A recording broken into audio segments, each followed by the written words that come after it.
વ્યાસજીએ સાકાર અને નિરાકાર બે રૂપનું વર્ણન એક મંત્રની અંદર કર્યું છે. વ્યાસજીએ પહેલા ગણપતિ મહારાજની વંદના કરી. આપણે પણ ગણપતિ મહારાજને કે હે ગજાનન ગણપતિ મહારાજ, તમે તો રિદ્ધિ સિદ્ધિના દાતા છો, અમારું કાર્ય નિર્વિઘ્ને પરિપૂર્ણ થાય એવા અમને આશીર્વાદ આપજો. एकदंताय विद्महे वक्रतुंडाय धीमहि तन्नो दन्ति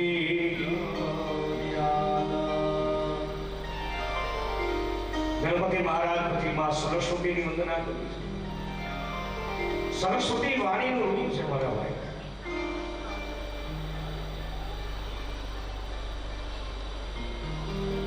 ખરેખર તો 7 દિવસ સુધી બોલવામાં બહુ ધ્યાન રાખવું, ક્રોધ કરાય, વાણી ઉપર વિવેક રાખવું, આ બધા અર્થો છે આ ભાગવતી.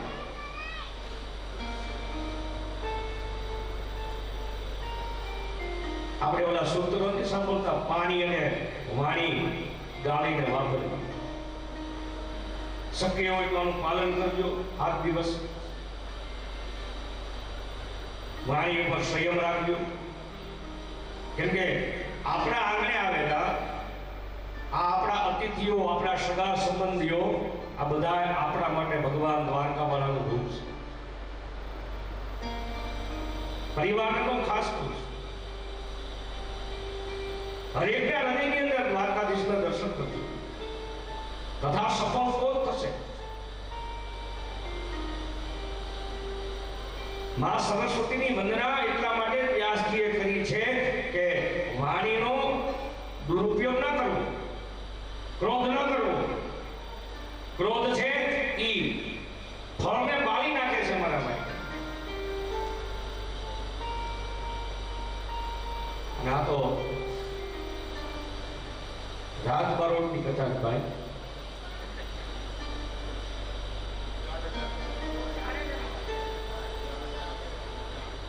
વારે ઘડીએ ક્રોધ તો ઈ તો એના જેના બારોટ હોય નહીં તો એટલો તો બૂમ આવે. આ દારૂ છે ભેટમાં તલવારો લઈને જ બેઠા. અમને એમ થાય કે અમારામાં કેટલી કથા ગાવી કે મોંઘાવી. આ અમે એના ગોળો તો અમારામાં એ ગોળો. ત્યાર પછીની વંદના ગુરુ મહારાજની કરી છે વ્યાસના. गुरु ब्रह्मा गुरु विष्णु गुरु देवो महेश्वर गुरु साक्षात् परब्रह्म तस्मै श्री गुरवे नमः. ત્રણ વંદના કરી ગણપતિની, સરસ્વતીની અને સદગુરુ ભગવાન. ભાગવતીની શરૂઆત કરે છે. હજારો ઋષિમુનિઓ ભેગા મળી અને આવ્યા છે બ્રહ્મા ભગવાન પાસે. બ્રહ્માજીને કહે, પરમાત્મા અમારે જ્ઞાન સત્રનું આયોજન કરવું છે. અમને એવી કોઈ દિવ્ય ભૂમિ બતાવો, એવી કોઈ તપોભૂમિ બતાવો કે જ્યાં બેસી અને અમે આ જ્ઞાન આપીએ અને લઈએ, જેનાથી કહેવા વાળાનું પણ કલ્યાણ થાય અને સાંભળવા વાળાનું પણ કલ્યાણ. આપણી આ ભૂમિ કેવી છે? આ તપોભૂમિ છે, કલ્યાણની ભૂમિ છે. અહીંયા બેસીને કથા ગાવાથી સાંભળવા વાળાનું પણ કલ્યાણ થાય, એમ ગાવા વાળાનું પણ કલ્યાણ થાય. આમાં ગંગાનો કિનારો છે, આમાં ગંગાનું તટ છે. બ્રહ્માજી કહે કે હે ઋષિ મુનિઓ, એવી કોઈ જગ્યા મારી પાસે તો છે નહીં. ચાલો આપણે બધા ભગવાન નારાયણની પાસે જઈએ. આવ્યા બધા ઋષિ મુનિઓ ભગવાન નારાયણની પાસે. ભગવાન નારાયણ ક્ષીરસાગરની અંદર સૂતા છે. ભગવાન નારાયણના બધા ઋષિ મુનિઓએ દર્શન કર્યા. ભગવાન નારાયણની સ્તુતિ કરી. શાંતાકારમ ભુજગશયનમ પદ્મનાભમ સુરેશમ વિશ્વાધારમ ગગન સદૃશમ મેઘવર્ણમ શુભાંગમ. જાગો હે નારાયણ, જાગો. હે પરમાત્મા, અમારું કલ્યાણ કરો. એક આસ, એક ઈચ્છા લઈ અને અમે તમારી પાસે ભગવાનનો ભક્ત વત્સલ છે. કાયમી ભગવાન પોતે ભક્તની માટે જ રહે છે. ભગવાન નારાયણ લક્ષ્મીજી માટે નથી. ભગવાન નારાયણ કોઈ 56 ભોગ ખાવા માટે નથી. ભગવાન હંમેશા તત્પર રહે છે પોતાના ભક્ત માટે.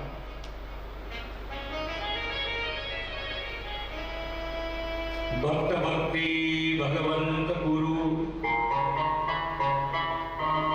પેલા ભક્ત, પછી ભક્તિ અને પછી ત્રીજા નંબરનું નામ છે ભગવાન. જો ભક્ત ન હોત તો ભક્તિ ન હોત, અને જો ભક્તિ સંસારની અંદર ન હોત તો ભગવાન કોણ, ક્યાં ને કેવા એની ખબર ન હોત. ભક્ત ભક્તિ ભગવંત ગુરુ ચતુર્નામ વપુપે. ઋષિઓ કહે કે હે પરમાત્મા, હે નારાયણ, અમે તમારી પાસે એક ઈચ્છા લઈને આવ્યા છે કે શું અમારે એવા એક જ્ઞાન સત્રનું આયોજન કરવું છે કે જે જ્ઞાન સત્રની અંદર જીવ માત્રનું કલ્યાણ કરે, પોતાનું જ નહીં.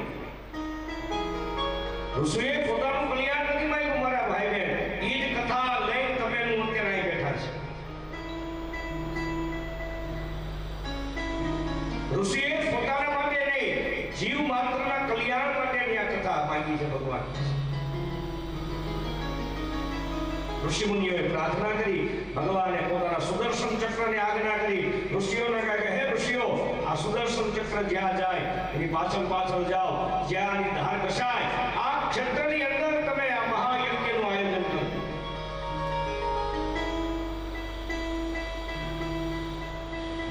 ઓમ નમો ભગવતે વાસુદેવાય.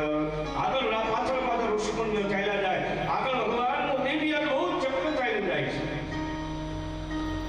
હરિનારાયણનું સ્મરણ કરતા કરતા ઋષિ મુનિઓ ચક્રની પાછળ પાછળ ગયા.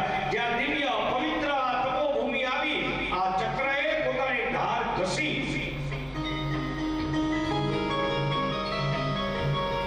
સુદર્શન કહે કે હે ઋષિ મુનિઓ, મારું કાર્ય પૂરું થયું. મને જે ભગવાને આજ્ઞા કરી એ આજ્ઞા, એ તપોભૂમિ, આ ભૂમિ એ આજ છે કે જ્યાં તમે આ મહાયજ્ઞનું આયોજન.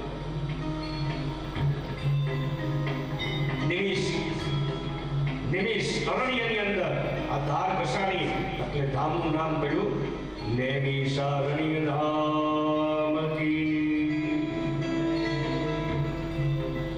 નૈમિષારણ્યના પવિત્ર અતિ દુર્લભ અરણ્યની અંદર વિશ્વસન નામનું એક ધામ છે.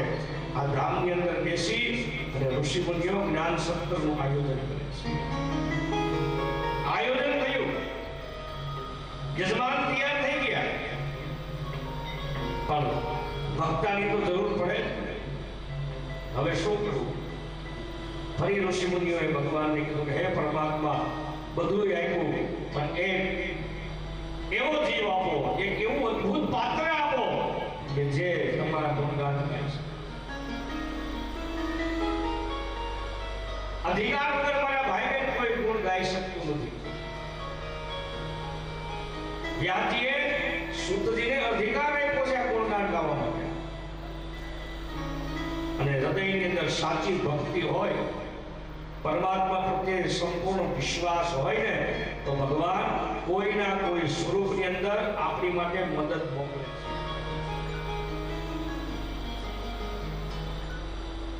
એક સમર્પણનું એક જ ડગલું આપણે ચાલવાનું છે, બાકી 99 ડગલા પરમાત્મા પોતે સામે ચાલીને આપણી પાસે આવે છે. ઋષિ મુનિઓએ પરમાત્મા પ્રત્યે પૂર્ણ સમર્પણ કર્યું. હે પ્રભુ, હવે આ કલ્યાણ કરો. કારણ કે બધા દરવાજા બંધ છે, એક પરમાત્મા તમારો દરવાજો ખુલ્લો છે. ભગવાન સિવાય કોઈ દરવાજા જીવનમાં ખુલ્લા રહેતા નથી. એક હરિનો દરવાજો ખુલ્લો છે, બાકી કોઈ, એક હરિનું દ્વાર જ ખુલ્લું છે, બાકી કોઈ ખુલ્લું છે. આ મોક્ષનું છેલ્લું દ્વાર છે હરિદ્વાર. મોક્ષનું છેલ્લું દ્વાર છે દ્વારકા. મોક્ષનું છેલ્લું દ્વાર છે કાશી. મોક્ષનું છેલ્લું દ્વાર છે પુરી. મોક્ષનું છેલ્લું દ્વાર છે અયોધ્યા. अयोध्या मथुरा माया काशी कांची अवंतिका पुरी द्वारावती चैव सत्यता मोक्षदायिका। અને બહુ સ્વાભાવિક વાત છે મારા ભાઈ બહેન, જ્યારે તમામ આયોજન નક્કી થઈ જાય અને આયોજનની ગેડ ન પડે ને ત્યારે ભગવાન યાદ આવે. હે ભગવાન, હવે હું કરીશું, હવે હું થાય. આ પાકિસ્તાન વાળા ભારત માટે હુમલો કરશે, એ ભારત વાળા પાકિસ્તાન માટે હુમલો કરશે, તો અમારું ટિકિટનું શું થાય? ઓલો માલ મોકલો છે એનું શું થાય? હવે અદા આવશે કે અદાય પી જાય?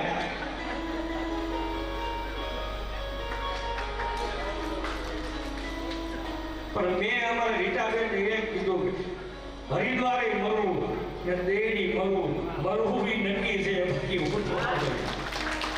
પરમાત્માએ મારું જ્યાં મોત લખ્યું હોય છે ને ત્યાં મરતું હતું. અને આયા આવીને ફરી કીધું, ભગવાનના ભાઈની વાત છે ને ભાઈ, ઓલી સંસારની ફળોદરમાં પડીને મરવું એ આયા હું વાંધો છે? છોકરાઓની બળિતરા નહીં. જડયન ચરણ કેરો ભરોસો, દ્રઢયન ચરણ કે. પણ મને એવું લાગે છે કે અમારા રીટાબેનનો દ્વારકાવાળો પર એવો ભરોસો છે કે આખું યુદ્ધ બંધ કરાવી દીધું.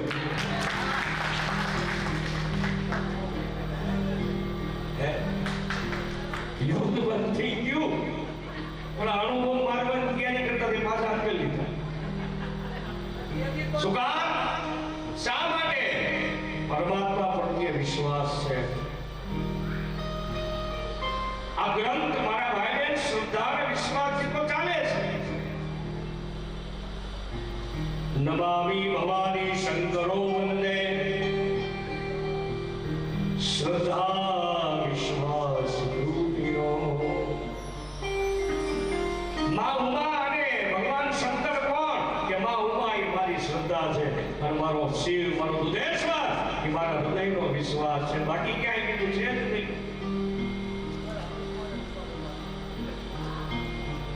બાકી એક શબ્દ મોઢામાં નીકળી જાય કે મારો દ્વારકા વાળો કરે ઠીક, પાછી દ્વારકા વાળો જ કરે, બાકી કોઈના ટેબલ નથી મારા ભાઈ. કેટલાયના આયોજન બંધ થઈ ગયા, કેટલાયના આયોજન બંધ થઈ ગયા. પણ આપણું આયોજન રહ્યું, ટેકવું, અને અત્યારે ચાલુ પણ કથા થઈ ગઈ. એનું મેન કારણ શું? દ્રઢયન ચરણ કેરો ભરોસો. આ વૈષ્ણવ ઈશ્વર છે, પણ બહુ દિવ્ય ભગવાન ઉપર છે. કાળિયા ઠાકરને કે હે પરમાત્મા, અમારી ઉપર ગમે એટલા દુઃખ દે, ગમે એટલા કષ્ટ દે, બસ એક તારા ઉપરથી કદી ભરોસો ઉઠવો જોઈએ. દ્રઢયન ચરણ કેરો.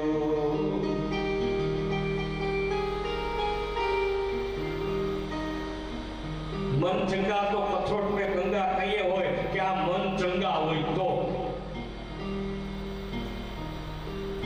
સમજાય. એ તો રોહિદાસજી જ કરી શકે. ભાઈ આપણું કામ નથી. બધાએ કથરોટ મેં ગંગા નો લઈ આવી.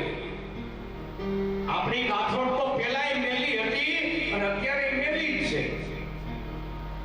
કાથરોટ એટલે કઈ? આ શરીર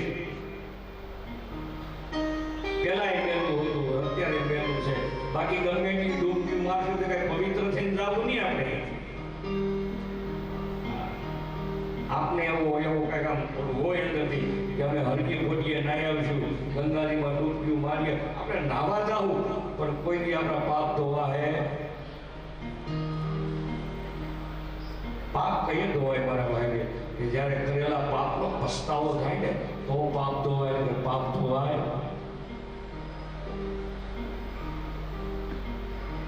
હે પરમાત્મા, મેં ખોટું કર્યું, અને પસ્તાવાના આહુડા આંખમાંથી આવે ને એ ઉસી બેસાતા નથી મળતા આહુડા.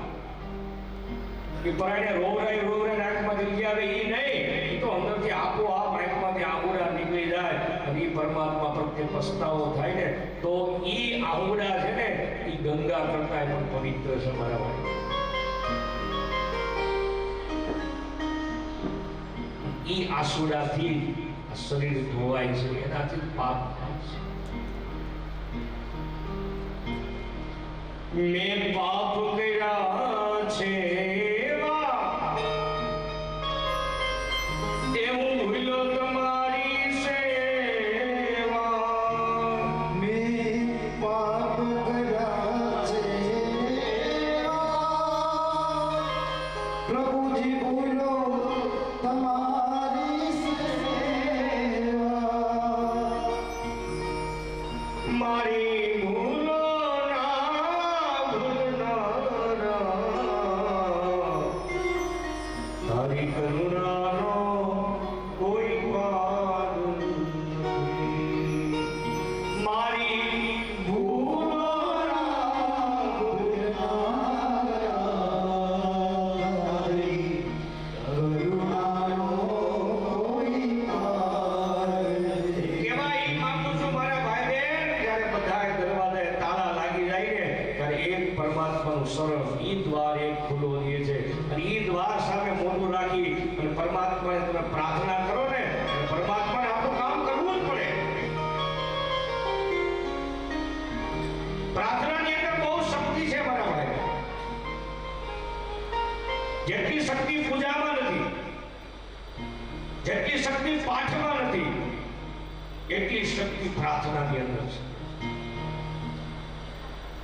પ્રાર્થનાથી જ પરમાત્મા રાજી થાય છે મારા ભાઈ બહેન. કારણ કે પૂજા છે ને શરીરથી થાય, પાઠ છે એ વાણીથી થાય, પણ પ્રાર્થના એ તમારા ને મારા મનથી થાય છે મારા ભાઈ બહેન. અને જ્યાં સુધી મન પરમાત્મામાં ચોટે નહીં ને ત્યાં સુધી કાંઈ કામ આવતું.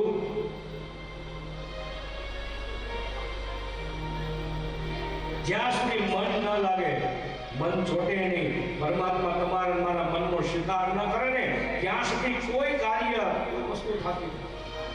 तूफान आंधियों में तूने ही मुझे थामा. हे द्वारकाधीश, हे कन्हैया.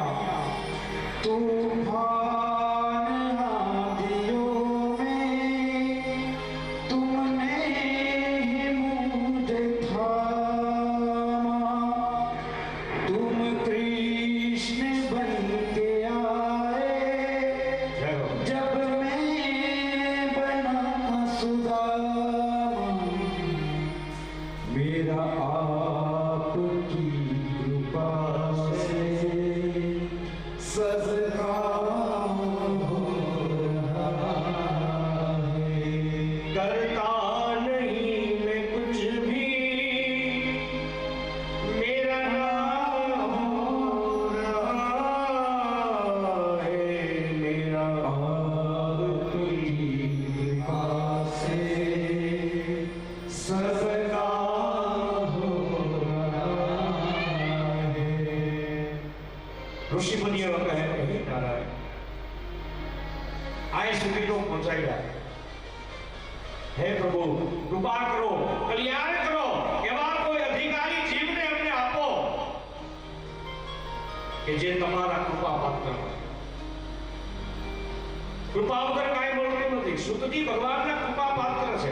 ભગવાન એટલે વ્યાસ નારાયણ, નારાયણ એટલે ભગવાનનો 24મો એક અવતાર છે, કૃષ્ણ વેપાયન.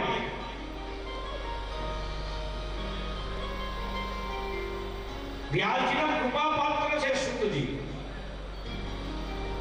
ભણાવે કાંઈ થતું નથી, શીખવાડે કાંઈ થતું નથી, પણ જો પરમાત્માની કૃપા ન હોય ને તો એ જ્ઞાન પછી જ્ઞાન દઈ શકે.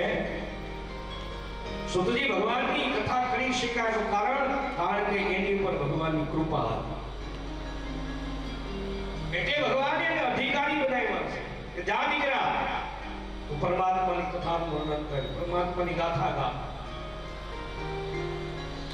જ્યારે એક શરણાગતિનું ડગલું આપણે પરમાત્માના ચરણમાં મૂકીએ ને મારા ભાઈ બહેન, એટલે પરમાત્મા કોઈના કોઈ રૂપની અંદર તમારું મારું કાર્ય કરવા આવે છે ને આવે છે. સ્વયં ભગવાન આવે, ભગવાન ન આવે તો કોઈ રૂપ બનીને આવે, અને ગમે તે રૂપે ભગવાન પરમાત્મા આપણું કાર્ય કરે છે. ઋષિ મુનિઓ વિચાર કરે કે સુતજીનું આગમન થયું છે નૈમિષારણ્યની અંદર. સુત महाभाग यस्यात्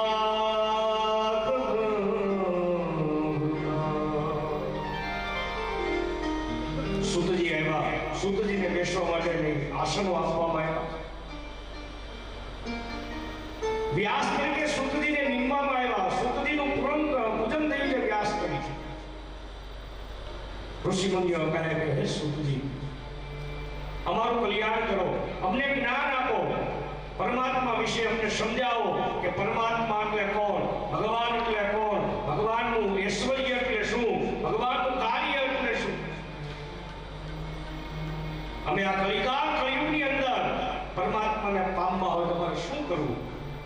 ભગવાનને મેળવવા માટેનો રસ્તો કયો, ભગવાનને મેળવવા માટેનું એવું કયું ક્ષેત્ર, કયું સમજે કે મારે ભગવાનને પ્રાપ્ત કરવું.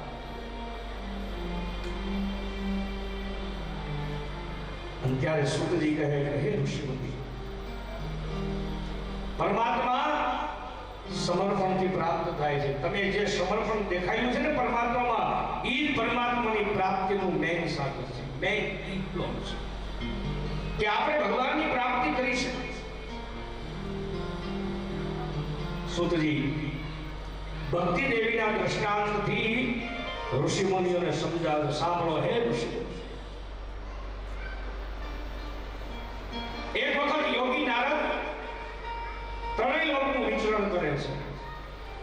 હરિદ્વાર, કુરુક્ષેત્ર, શ્રીરંગમ, રામેશ્વરમ તીર્થોના નામ આપ્યા છે, ક્ષેત્રોના નામ આપ્યા છે કે નારદજી બધી જગ્યાએ ફર્યા પણ ક્યાંય નારદ મુનિને શાંતિ મળી નહીં. કેમ કે ઘોર કળિયુગનો પ્રાદુર્ભાવ છે. માણસ પૂર્ણ ભાષીણ છે. પોતાના જીવ નિર્વાહ માટે માણસ વિચારે છે, બાકી કાંઈ માણસ વિચારતો અને પોતાના નિર્વાહ માટે માણસ સાચું પણ બોલે છે, માણસ ખોટું પણ બોલે છે. અસત્ય સિવાય નારદે બીજું કાંઈ જોયું નહીં. વેદના વેચાણ જોયું. નારદ કહે કે આવો કલિયુગનો પ્રભાવ. જ્યાં ભગવાને પોતાના અવતારો લીધા, જ્યાં સ્વયં પરમાત્મા આવ્યા, આ તીર્થ ક્ષેત્રોની અંદર તો અશાંતિ. આપણે ઘીરે અશાંતિ હોય તો મંદિરે જાય, પણ મંદિરે આપણે અશાંતિ હોય તો જાવું ક્યાં? સમજાય છે? આપણે જામનગરથી કે પછી દેરીથી અશાંતિ મૂકીને અહીંયા ગંગા કાંઠે આવ્યા છે, શાંતિ લેવા આવ્યું. હવે અહીંયા અશાંતિ બાદ હવે ક્યાં જવું ગયો? હવે તો પેલું શાંતિ માટેનું સ્થાન તો છે.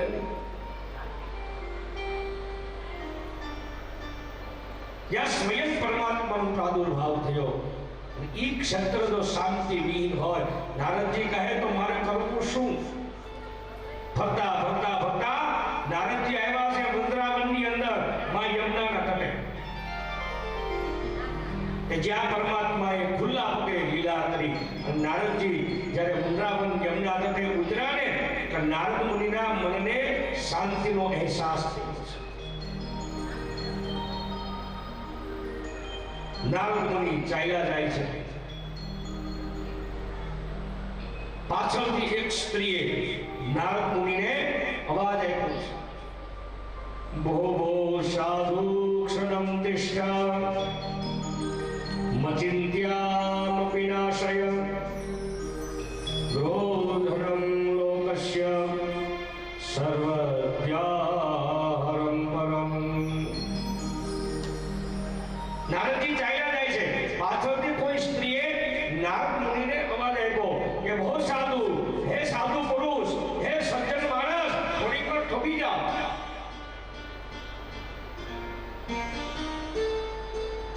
નારદજી કહે મને કોઈ બોલાવતું લાગે છે. નારદજી આવ્યા. એક યુવાન સ્ત્રી બેઠી છે. કથા તો તમે મેં સાંભળેલી છે, પણ કથાનો મર્મ અર્થ શું છે મારા ભાઈ?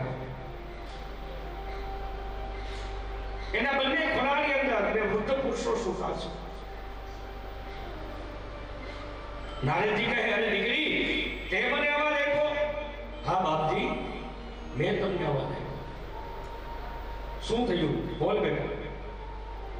હે નારદજી, હે સાધુ પુરુષ, હે સજ્જન પુરુષ, તમે ખાલી મારી પાસેથી ગયા ને તોય મારા મનને શાંતિ પ્રાપ્ત થાય.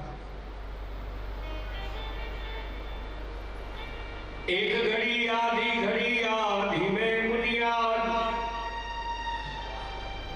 એક તો ગંગાનો કાંઠો છે અને ઉપરથી આવ્યા દિવ્ય અદ્ભુત સંતનું આશ્રય સ્થાન છે. મારા ભાઈ બહેન, કોઈ સંતના આશ્રય સ્થાનની અંદર, એના તપો ભૂમિની અંદર આપણે એક વખત જો ભગવાનનું નામ લઈએ ને તો આપણા કરોડો જન્મના પાપ બળીને ભસ્મ થઈ જાય છે. હું નહીં, ભાગવતજી કહે છે.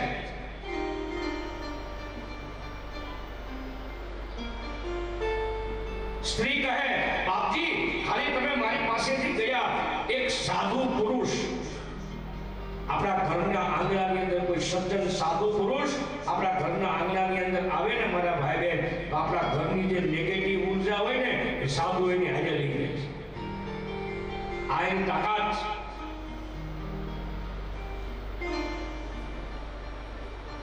હે સિદ્ધ મુનિ, ખાલી તમે મારી પાસેથી ગયા ને તોય મચિંત્યામ વિનાશયઃ,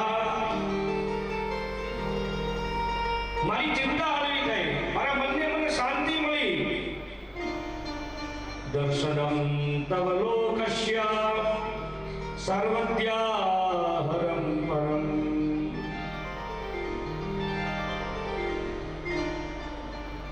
નારદજી કહે, દીકરી કોણ છે? તારા ખોળાની અંદર સુતેલા આ વૃદ્ધ પુરુષો કોણ છે?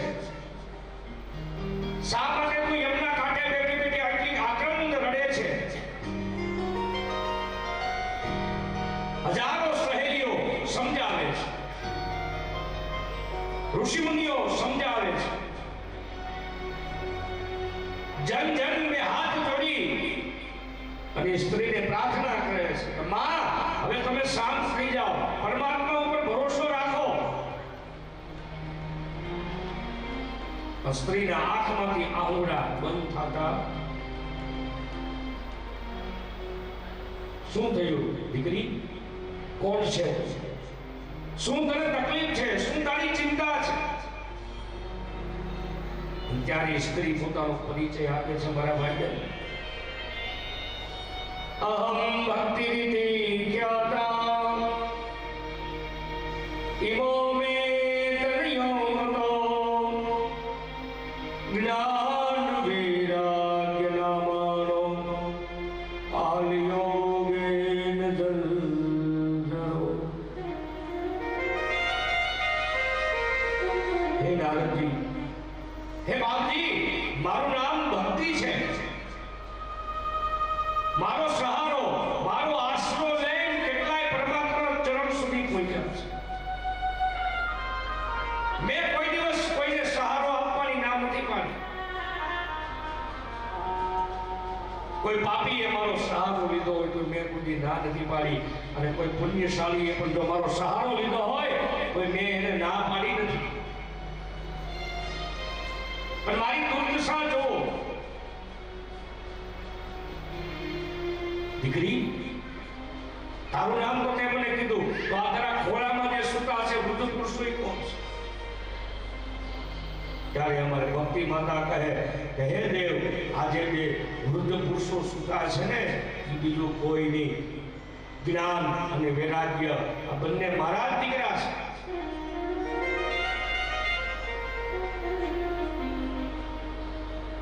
નારદના મનની અંદર શંકા કે આ યુવાન અને દીકરા વૃદ્ધ, આ તો કઈ લીલા પરમાત્માની છે. દીકરી આમ કેમ થયું? તું યુવાન નહીં, તારા દીકરા કેમ વૃદ્ધ બની ગયા? જીર્ણ કેમ થઈ ગઈ?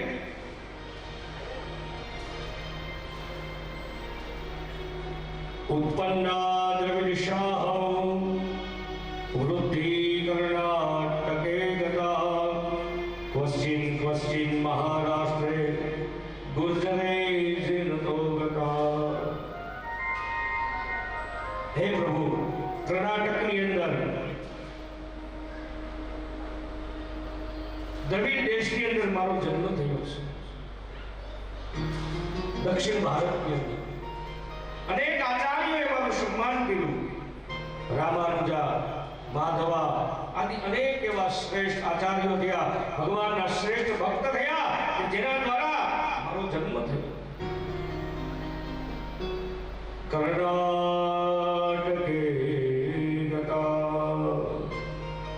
કર્ણાટકની અંદર મારી વૃદ્ધિ થઈ. પશ્ચિમ મહારાષ્ટ્રની અંદર ક્યાંક ક્યાંક મારું સન્માન થયું. તુકારામ, નામદેવ અને ગુર્જરે જીર્ણોદ્ધોગતા અને ગુજરાતની અંદર આવી કે હે નારદજી, હું વૃદ્ધ બની ગઈ, પણ જેવી યમુના તટે આવી કે ફરી યુવાન થઈ, પણ મારા બંને દીકરા જ્ઞાન અને વૈરાગ્ય વૃદ્ધના વૃદ્ધ જ રહ્યા. ઈ યુવાન વિના હે નારદજી, કાંઈ કૃપા કરો, કાંઈ કુમારી પર દયા કરો. નારદજી કે એમાં શું છે, હમણાં કરું. મંત્રો બોલ્યા, ગીતાજીના શ્લોકો બોલ્યા, પણ એની અંદર કોઈ ચેતના આવી. નારદજી થાક્યા કે હવે આનું મારે કરવું શું.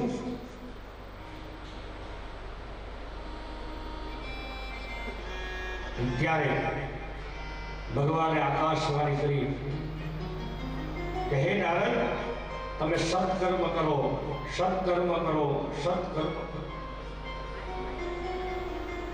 નારદજી કહે કે સત્કર્મ એટલે શું? નારદજી સત્કર્મનો અર્થ ગોતવા માટે ગયા.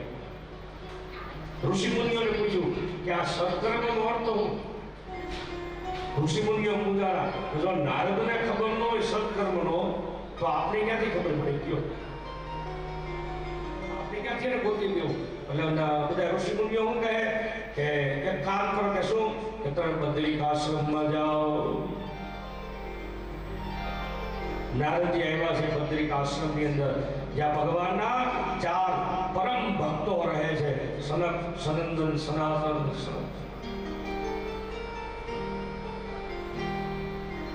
નારદજીને કહે કે હે નારદ, સત્કર્મનો અર્થ એક જ થાય કે ભગવાનની પરમ ભક્તિ, ભગવાનની પ્રાપ્તિ. અને ભગવાનની પ્રાપ્તિ માટે શ્રીમદ ભાગવતજી છે. તમે જ્ઞાન અને વૈરાગ્યને ભાગવતનું પઠન કરાવો, શ્રવણ કરાવો, એટલે એની અંદર ચેતનાઓ આવશે.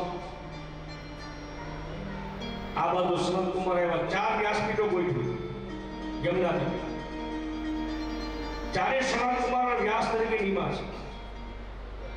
અને જેમ જેમ અમારા સંત કુમારો છે એ ભગવાનની કથાઓ કરતા જાય, એમ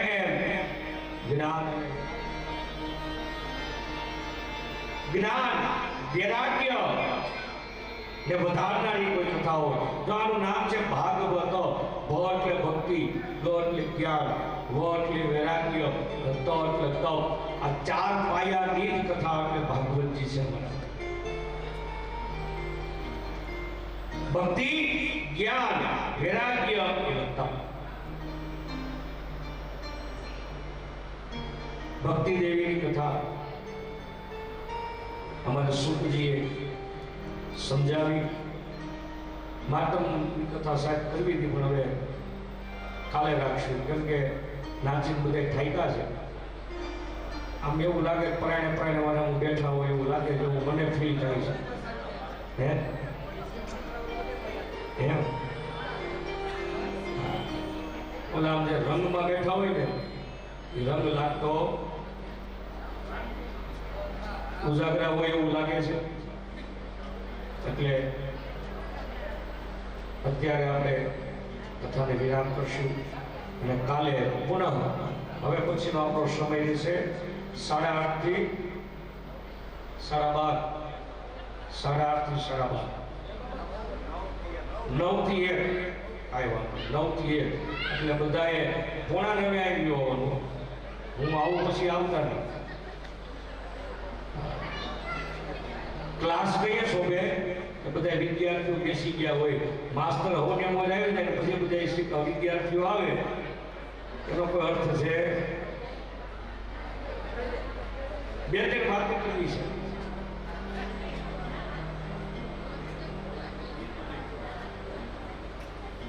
થોડીક સૂચનાઓ આપવી છે. 7 દિવસની આપણી આ પાઠશાળા છે. વ્યાસપીઠે બેસું ત્યાં હું તમારો શિક્ષક, હેડમાસ્ટર. નીચે ઉતરું એટલે હું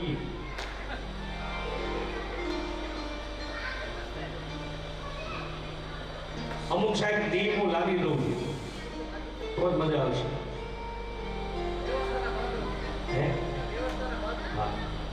એટલે દીપો એટલે થોડી વ્યવસ્થા, સહકાર. સવારે કેટલા વાગે ભાઈ જયભાઈ? 7:30 નાસ્તો ચાલુ થઈ જાય અને નાસ્તો 1 કલાકમાં પૂરો થઈ જાય. 8:45 તો પછી અહીંયા કોઈ આવી જ નહીં ગયું. આ તમને 7:30 ને બદલે 7 કરી નાખો, 7 થી 8:30 કરી નાખો.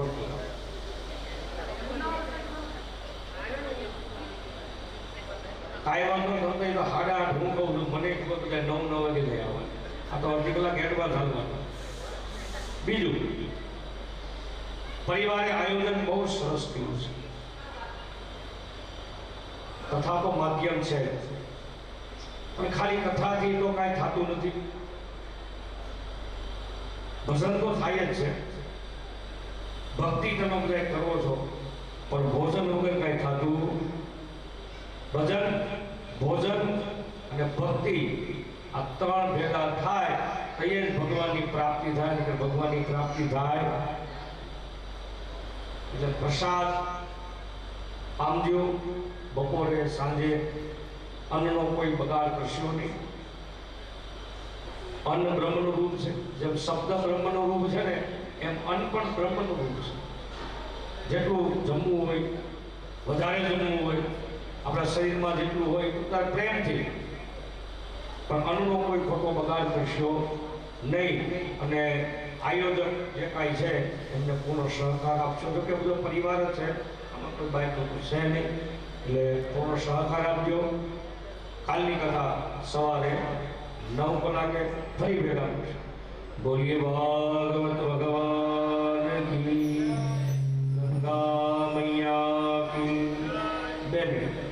હરે રામ રામ રામ, સીતા રામ રામ રામ. હરે રામ રામ,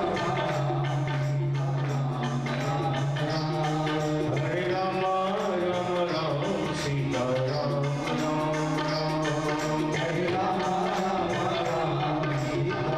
રામ, સીતા રામ રામ રામ, રાજા રામ રામ રામ.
પરીક્ષા માટે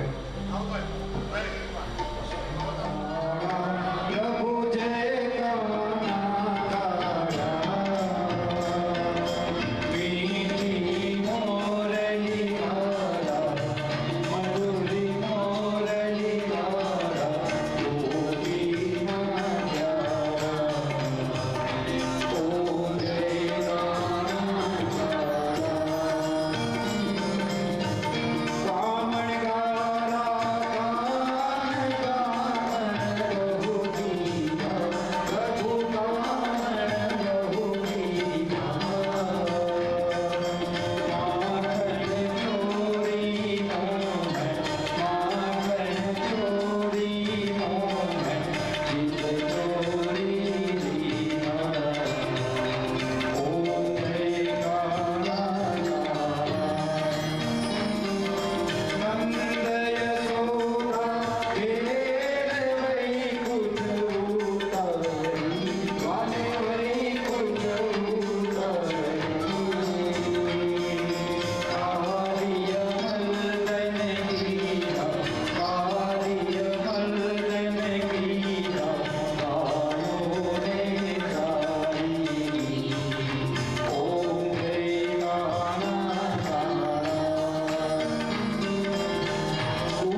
सर्वादि साधिके शरण्ये त्र्यंबके गौरी नारायणी नमोस्तुते नारायणी नमोस्तुते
થતા હોય ને એ રીતના આપણે બધાને રમવાનું છે.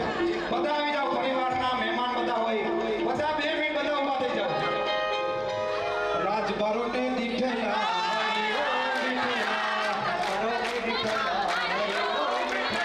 હજી તમારો અવાજ ઓછો આવે છે. રાજ બારોટે દીઠેલા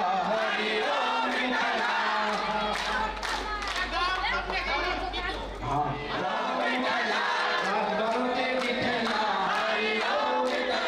વિઠ્ઠલ વિઠ્ઠલ વિઠ્ઠલા હરિ ઓમ વિઠ્ઠલા વિઠ્ઠલ વિઠ્ઠલ વિઠ્ઠલા હરિ ઓમ વિઠ્ઠલા કોણે કોણે દીઠેલા હરિ ઓમ વિઠ્ઠલા કોણે કોણે દીઠેલા હરિ ઓમ વિઠ્ઠલા. રાજબારોટ પરિવાર હરિદ્વાર આવ્યા હોય ત્યાં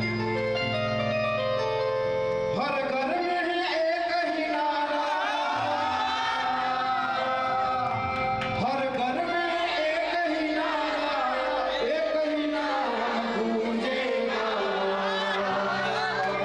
સાહેબ પાકિસ્તાન ને ઈ લડાઈ ચાલુ હોય ને એમાં હિંમત કરીને આવ્યા હોય કારણ ભારત કા